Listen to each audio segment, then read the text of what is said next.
In this video, we will determine the event of an experiment. Here in this example, the Battalion, which is the Oregon State University newspaper, takes a survey of OSU students to determine where they're from, given the options in-state, out-of-state, or international, and where in Corvallis they live, either on campus, off campus, or out of town. Determine the sample space for this experiment. So remember, the sample space is all possible outcomes. So we have to list what are all the possible outcomes that a student could respond. For example, if they were to ask student A about this, they could say, I'm an in-state student and I live out of town. So that's one possible outcome. Now we have to come up with all the possible combinations. So this is where we're going to write in set notation and we're going to list them all. Now in order to do that, I don't want to write out the word in-state, out-of-state, international all over again. So instead, I'm going to come up with some shorthand. So for in-state, I'm going to use the abbreviation IS. For out-of-state, I'm going to use the abbreviation OS. And for international, I'll use I. On campus, I'm going to use on. Off campus, I will use off. And out of town, I will use OT for out of town. So now let's come up with all possible combinations. So let's first say that someone answers they're in-state. Their next question they get asked, they could answer on campus. For in-state, they could also live off campus. And for in-state, they could also live out of town. So those are three possibilities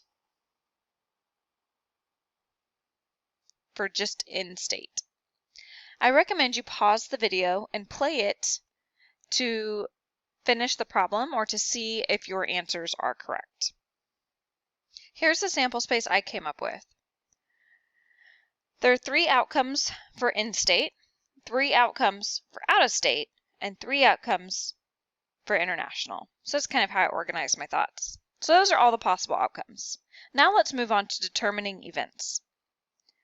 Part B says determine the event E1 equals out-of-state student. So we want to know what are all the possible outcomes that contain someone being an out-of-state student. Okay, so let's look through. Since we already know all of our possible outcomes, let's look for the one that contain out-of-state student. Remember, we have a certain abbreviation for out-of-state student, which is OS. So we want to look for anything that's out of state. Out of state, out of state, out of state. So our event, E1, is equal to those 3 events. Sorry, outcomes. The outcomes that include out of state on campus, out of state off campus, and out of state. Oh, I see my error that you've probably been looking at this whole time, huh? Out of town.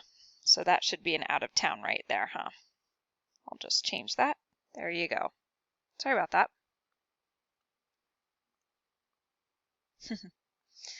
All right, let's find one more event. E2 is that they're neither in-state nor on campus.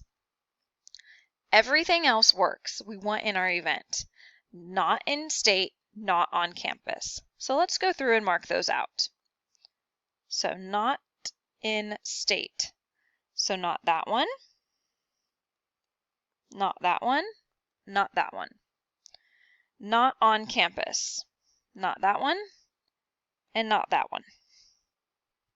So E2 is the event of all the others. So this one is not in-state, and it's not on campus. This one's not in-state and not on campus. Not in-state, not on campus. Not in-state, not on campus. So E2 consists of those 4 possible outcomes. So let's write those down. And now we have the correct one there, out of state, out of town, whoops, international, off campus, and international, out of town. So those 4 outcomes make the event E2.